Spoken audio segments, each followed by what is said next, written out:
Hello dear students, this is Kirti ma'am and I hope previously हमने जो video send किया है आप सभी ने देखा होगा और उसको समझा होगा। आज उसी ड्रामा का नेक्स्ट पार्ट स्टार्ट करते हैं। सो रीड करते हैं पहले एंड लाइन बाय लाइन हम एक्सप्लेन करते हैं। Frank, you sound a little bitter Taplow. Frank कहता है कि अब शायद तुम थोड़ा सा बिटर हो रहा है। बिटर मतलब कड़वा। तुम अब शायद कुछ कड़वा कह रहे हो। वो टैप्लो से ऐसा कहते हैं। Taplow, I am rather sir.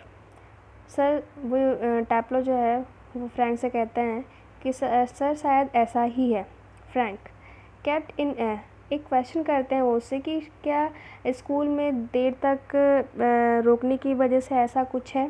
टैप्लो कहता है नो सर, एक्स्ट्रा वर्क। वो कहता है नहीं सर, ये सब तो एक्स्ट्रा काम की वजह से है। Frank, extra work on the last day of school. Extra work और वो भी स्कूल के लास्ट डे। सो फ्रैंक कहता है yes sir, and I might be playing golf. You would think he'd have enough to do anyway himself considering he is leaving tomorrow for good, but oh no, I missed a day last week when I was ill, so here I am, and look at the weather sir. टैप्लो जो है वो Frank से कहता है कि हाँ sir, अगर अभी मैं यहाँ नहीं आता तो शायद मैं जाकर गोल्फ खेलता। और आपको ऐसा लगता है कि जो भी चीज़ें उसके साथ हुई हैं, जो भी जिस वजह से भी उसको क्रॉकर हैरिस ने बुलाया है, ठीक है, सो ऐसा कुछ है कि वो जा रहा है इसलिए उन्होंने उसको पहले से ही बुला लिया है। लेकिन ऐसा नहीं है। ऐसा इसलिए है क्योंकि मैं इससे पहले पिछले हफ्ते जो है मैं बीमार था और उसकी वजह से मैं स्कूल नहीं आया था, और उस वजह से जिस दिन मैं नहीं आया था उस वजह से ही जो है मैं आज यहाँ आया हूँ। एंड वो ये कहता है and look at the weather sir, और वो ये कहता है कि सर थोड़ा मौसम तो देखिए। Frank, bad luck, still there is one comfort, you are pretty well certain to get your remove tomorrow for being a good boy in taking extra work. Frank कहता है बैड लक मतलब तुम्हारा दुर्भाग्य है, फिर भी एक कंफर्ट है। कंफर्ट कहना चाहिए क्या, एक सुकून है। वो कहता है कि एक सुकून है कि जो भी अच्छे लड़के हैं इस स्कूल के, जो भी अच्छे लड़के हैं, ठीक है, सो उनको देख के ये लगता है कि कम से कम जो भी एक्स्ट्रा वर्क उनको दिया जाता है वो डेफिनेटली जो है उसको करेंगे, और इस चीज़ के लिए वो इनसे कहते हैं कि तुम्हें जो है नेक्स्ट क्लास में प्रमोशन मिल जाएगा। टैप्लो, well I am not so sure sir, that would be true of the ordinary master, all right.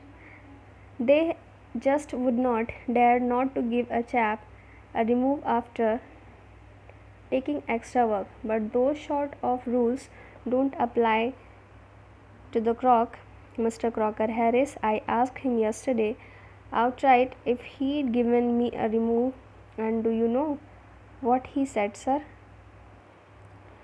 सो टैप्लो जो है वो ये कहता है कि नहीं सर, मुझे इतना भरोसा नहीं है, ठीक है। जब वो ये कहते हैं कि उन्हें प्रमोशन मिल जाएगा तो टैप्लो कहता है कि नहीं सर, मुझे इस बात पे इतना भरोसा नहीं है। दूसरे टीचर्स के बारे में, और भी जो दूसरे टीचर्स हैं उनके बारे में ये बातें सच हो सकती हैं कि वो जो है किसी एक्स्ट्रा काम की वजह से प्रमोशन दे देंगे, लेकिन क्रॉकर हैरिस पे ये बातें लागू नहीं होती हैं, ठीक है। सो वो ये कहते हैं कि जब मैंने उनसे पूछा, टैप्लो कहता है फ्रैंक से कि जब मैंने उनसे ये पूछा कि सर क्या मुझे नेक्स्ट क्लास में प्रमोशन मिल गया है, सो सर क्या कहते हैं आपको मालूम है।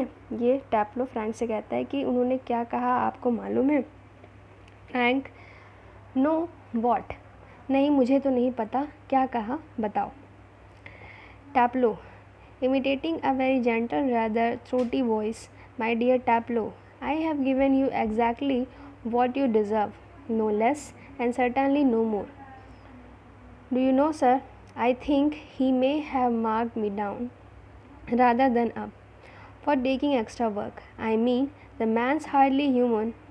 He breaks off quickly. Sorry, sir, have I gone too far? टैप्लो जो है पहले जिस तरीके से क्रॉकर हैरिस बात करते हैं, उनकी इमिटेशन करते हुए जेंटल वॉइस में कहता है कि मेरे प्रिय टैप्लो, मैंने तुम जितने योग्य हो, मैंने ना तो उससे ज़्यादा दिया है और ना ही कम दिया है। ये कौन कहता है? क्रॉकर हैरिस कहते हैं टैप्लो से, और ये चीज़ें जो हैं वो अभी फ्रैंक को बता रहा है। सो आगे अगेन ये कहते हैं कि मैंने उनसे ज़्यादा ना तो कम दिया है, और वो ये कहते हैं, अगेन टैप्लो ये कहता है कि सर हो सकता है मैंने जो भी एक्स्ट्रा वर्क किया है उसके लिए उन्होंने मुझे बोनस मार्क्स देने की बजाय, मतलब ज़्यादा मार्क्स देने की बजाय उन्होंने कम दिए होंगे, ऐसा वो फ्रैंक से कहता है। और वो ये कहता है कि मेरे कहने का मतलब है कि I mean the man's hardly human, कि मतलब मुझे ऐसा लगता है कि वो ज़रा सा भी जो है उनमें जो मानवीयता नहीं है। अपनी बात जैसे ही वो फिनिश करता है और कहता है कि सॉरी सर, मैं कुछ ज़्यादा तो नहीं बोल गया। Frank, yes much too far. Frank जो है वो ये कहता है कि हाँ तुम बहुत ज़्यादा बोल गए हो। Taplow, sorry sir, I got carried away. वो ये कहता है गॉट कैरिड अवे का यहाँ पे मतलब है कि किसी चीज़ से बहुत ज़्यादा भावुक हो जाना, ठीक है। मतलब हम कभी कभी होता है ना, हम काफ़ी ज़्यादा इमोशनल हो जाते हैं। तो टैप्लो जो है वो ये कहता है कि सॉरी सर, मुझे माफ़ करिएगा, मैं शायद बहुत ही ज़्यादा इमोशनल हो गया था।